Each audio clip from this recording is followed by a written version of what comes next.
Bonjour à toutes et à tous. Merci d'abord bien sûr aux organisateurs, en particulier au professeur Marion Leboyer qui m'a demandé et qui a demandé aux associations de familles d'être présents aujourd'hui. Et c'est un vrai plaisir que les patients soient aux côtés des chercheurs. Dans l'imaginaire collectif, l'autisme n'est pas une priorité de recherche. Alors, quand je dis ça, il faut un chiffre.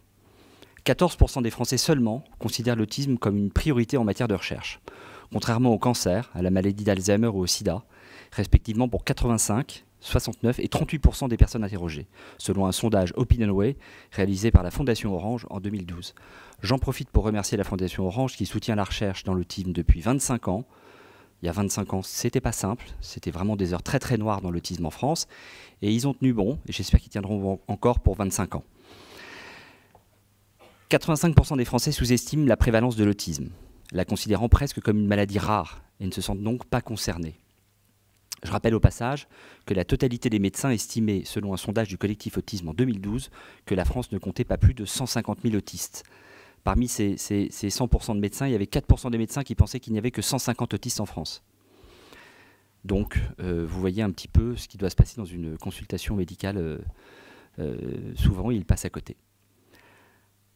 Or, l'autisme touche près de 67 millions de personnes dans le monde. 600 000 en France, selon les estimations de l'INSERM. Selon le secrétaire d'État général à l'ONU, Ban Ki-moon, des troubles graves du développement, l'autisme est celui qui connaît la plus rapide expansion dans le monde. Cette année, c'était en 2012, le nombre des cas d'autisme diagnostiqués chez des enfants sera supérieur au diagnostic de diabète, de cancer et de sida additionnés. Alors c'est pas moi, c'est Ban Ki-moon. Donc, je pense qu'il ne s'est pas trop trompé et les chiffres semblent lui donner raison. Mais les choses commencent à changer en France. Et depuis la Grande Cause nationale 2012, l'opinion publique réalise l'urgence qu'il y a à prendre en charge ce trouble neurodéveloppemental. Ce travail sur l'opinion a été essentiel pour préparer les esprits à la grande bataille que nous allons livrer en matière de recherche. Car c'est une grande bataille que nous allons livrer. L'objectif est de, entre guillemets, vaincre l'autisme. Nous savons au collectif que les chercheurs n'ont pas attendu que l'opinion se retourne pour commencer leurs travaux. Ce colloque en est la preuve. Ça fait effectivement longtemps qu'il y a de la recherche, et une recherche très intéressante en France, et on est là vraiment pour dire qu'on la soutient. Mais le message que je veux faire passer aujourd'hui est que les choses changent. Vous n'êtes plus seuls, chercheurs. Les familles considèrent bien entendu que la priorité reste la prise en charge éducative et comportementale, mais l'espoir réside aujourd'hui, pour elles, aussi dans la recherche biomédicale. Les familles aspirent que leurs enfants et leurs adultes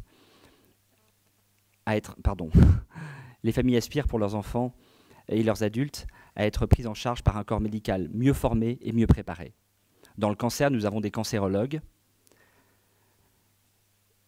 En fait, je n'ai pas l'habitude de lire. D'habitude, je parle sans notes. Et je me suis dit, bon, par respect pour eux, je vais faire un petit discours. En fait, ça ne me va pas du tout. Bon, je vais essayer de continuer, puis après, je vous ferai une petite impro. Je suis bien meilleur. Prochaine fois, promis, plus de notes. Hein. La question, c'est que oui, dans le cancer, il y a des cancérologues. Dans l'autisme, il n'y a pas d'autistologue. Donc ça pose vraiment un problème. Il n'y a pas un seul professionnel. Enfin si, ça devrait être le psychiatre, mais on voit comment se comportent les psychiatres. Ce n'est pas toujours de bons psychiatres. Enfin en tout cas, ils ne sont pas toujours au fait de la recherche. Et donc il faudrait vraiment des gens qui sachent faire un peu de tout et qui, comme le cancer il y a 20 ans, il y avait un cancer de ci, un cancer de ça, c'était vraiment des professions qui ne se parlaient pas. On a inventé la profession d'oncologue. Il faut absolument inventer la profession d'autistologue.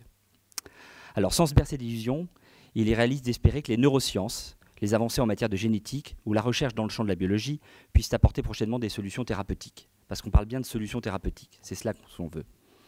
Quel espoir formidable pour les familles. Une recherche fondée sur la science qui continuera d'écarter tous les obscurantismes. Alors, je ne les cite pas, mais tout le monde sait de qui je parle. Quel espoir formidable pour les familles, une recherche fondée sur la science qui continuera d'écarter donc tous les obscurantismes, une recherche sur les causes de l'autisme qui permettra d'écarter les charlatans, une recherche en épidémiologie qui permettra de mieux suivre l'évolution de cette pandémie. Alors je dis pandémie, je sais que le chiffre est... Enfin le problème, voilà, il y a un vrai problème autour de cette histoire de est-ce une pandémie ou pas. De toute façon, si c'en est une, il faut se dépêcher. Si c'en est pas une, il faut qu'on nous prouve qu'il n'y a rien. Mais il faut qu'on aille sur les chiffres. Là, il y a vraiment une demande de la part des associations. Ça continue à bien faire. Tout le monde part dans tous les sens. Il faut qu'à un moment donné, on arrive à avoir des certitudes. Une recherche en sciences cognitives sur les méthodes d'accompagnement qui permettra de faire évoluer les seules approches aujourd'hui reconnues par la HAS. une recherche en biologie qui ouvrira le champ de l'immunopsychiatrie notamment et de potentiels traitements. Pour cela, nous aurons besoin de bien plus que le budget du plan autisme. Alors, je ne reviendrai pas sur le budget du plan autisme, c'est indécent. Je sais qu'il y a de l'argent ailleurs, il y a de l'argent à l'INSERM, il y a de l'argent à l'école normale supérieure, il y a un peu d'argent un peu partout, mais cet argent, il faudrait vraiment, quand on voit, et ça, je pense que Marion Le Boyer le dira mieux que moi, mais je crois que c'est 2% dépensés pour les maladies mentales, on est dedans. Dedans, l'autisme compte, et je crois que c'est même pas 0,2% de la recherche.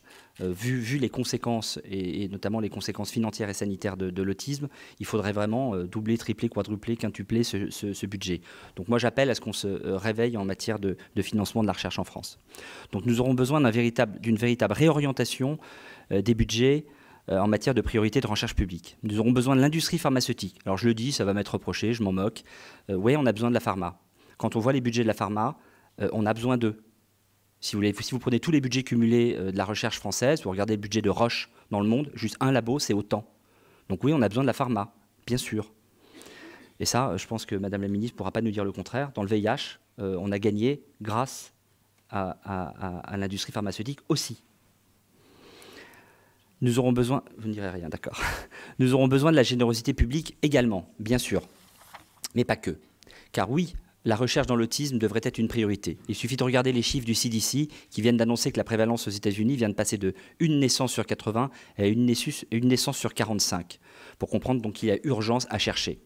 En conclusion, et je fais court, le collectif Autisme appelle donc à des états généraux de la recherche sur l'autisme, avec l'ensemble des ministères concernés, pour qu'enfin on puisse avoir un plan recherche solide, articulé et sérieux, parce qu'aujourd'hui on n'en a pas. Alors tous les jours, j'apprends qu'il y a une équipe INSERM qui fait un truc, il y a une équipe ci, une équipe ça. Bon, personne n'est capable de me dire vraiment ce qui se passe en recherche sur l'autisme en France. Enfin, peut-être Marion le sait un peu mieux que moi, mais franchement, les familles ne savent pas. Et quand Marion se plaint sur les budgets qu'elle n'a pas, moi je me dis qu'à un moment donné, il faudrait que tout ça soit un peu mieux organisé. Donc j'appelle des états généraux pour que tout soit remis à plat. Et j'appelle aussi à la création d'un institut de l'autisme. Ça, c'est une demande chère à Michel Favre, qui est dans la salle, qui est un peu notre chercheur maison. Donc un institut de l'autisme afin de mettre en œuvre une politique cohérente, structurée pour répondre à cette urgence sanitaire. Parce qu'il y a une agence nationale de la recherche sur le sida, il y a un institut national du cancer, il y a des instituts dans tous les sens et nous on n'a que dalle.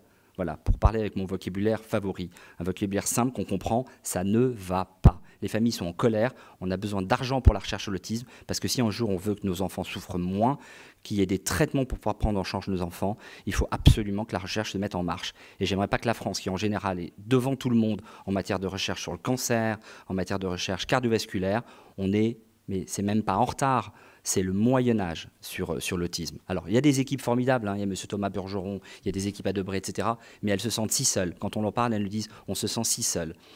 Moi, franchement, il faut qu'il y ait un sursaut pour la recherche en matière d'autisme en France. Merci.